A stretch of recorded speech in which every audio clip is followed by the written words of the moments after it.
This is your DIY guide, How to Build Communities. Yet, I have always avoided communities my entire life. I was always the kid in school with their nose in a book, rather than joining the groups of kids playing. During school and university, I avoided all clubs, organization, social events. So it was quite a surprise when I chose my professional field and I chose to become a community builder. So why is that? To heal some deep-seated childhood trauma? Probably. But that might take longer than a TEDx talk. So instead, let's look at why communities matter and how you can build one yourself. But first up, what do I mean when I speak about communities? My definition of community is a group of people with a common purpose that regularly interact with each other. Personally, this can be as informal as your friendship circle or a hiking group you occasionally join for weekend trips. Formally, this can be a network of peers in your profession or an activist organization that you're a part of. Communities exist both virtually and in person, and often are a combination of both. So in a world where we have become increasingly individualistic, why do communities matter? Let me give you 3 examples why. First up, longevity. Researchers studied so-called blue zones, areas with a high number of people living to 100 years or more. They found 9 core factors that contribute to a longer life. 3 of those 9 factors are aspects of community, namely the engagement with your social circle, your family, and your religion. So, being part of an active community can actually help you live longer. On a different note, though, societal challenges. The challenges our world is facing require collective action. It needs vastly different actors, often with very different interests, to work together, both when we talk about companies or governments collaborating, but also on a personal level. We all need to make changes to our behavior and trust that others will do the same. So how do you trust people or organizations that you maybe have never met? One way is through regulations, laws, contracts, yes. But the other thing that builds trust and collaboration is community. But I can stand here and give you all the reasons in the world why community matters. However, intuitively, you all already know that this is true. We all know the feeling of the warm and fuzzy sensation we get inside when we sit among a group of people where we feel safe and supported. That is community. And unfortunately, we also know how lonely and isolated we feel when this is taken away, as many of us experienced in the years during the pandemic. So now that we understand why communities matter, let's get to how you can build one yourself. And the best part is, we've already started with the first step by looking at the different purposes a community can have.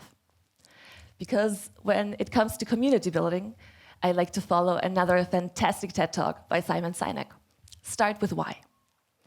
One of the core things that will attract people to your community is having a clear sense of purpose. Why does your community exist? Why do you want to build it? And why should I join? What purpose will the community have for me? Secondly, let's look at who you want to have in their community.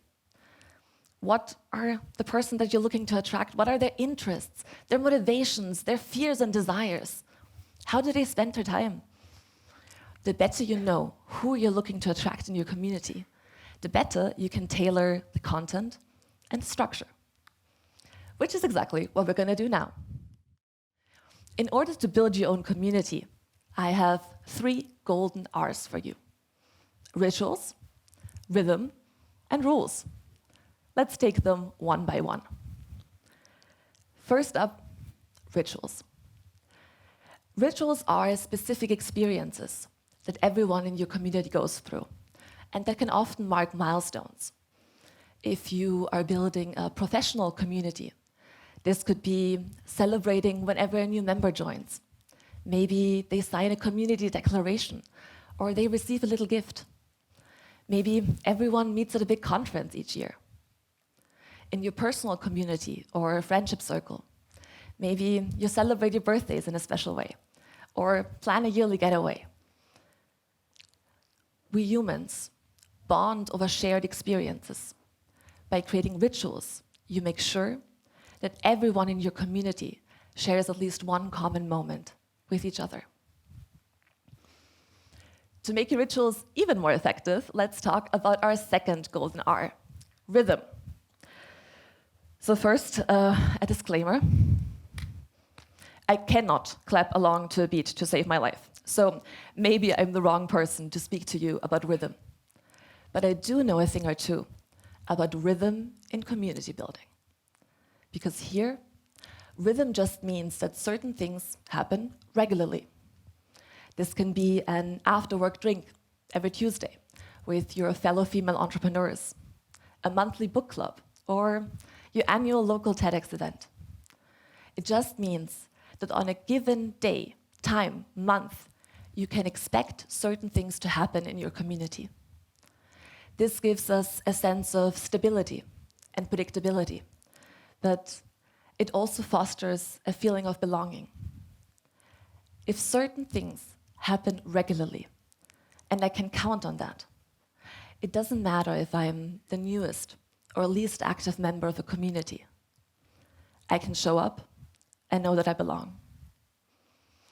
Which is a similar effect that our third R, rules, has. Yes, I know, that does not sound like the most fun part, but let me tell you why it's one of the most important elements. Imagine, you're a guest at a party. You barely know anyone there, but you really want to make new friends. At which party do you feel more comfortable? One where you don't know the house rules?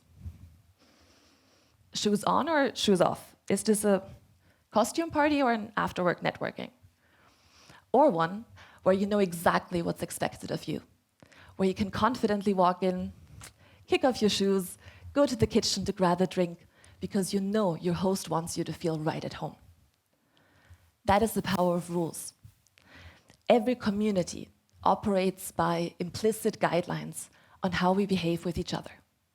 By making these rules explicit, everyone feels welcome, no matter if they're new or have been a member for years.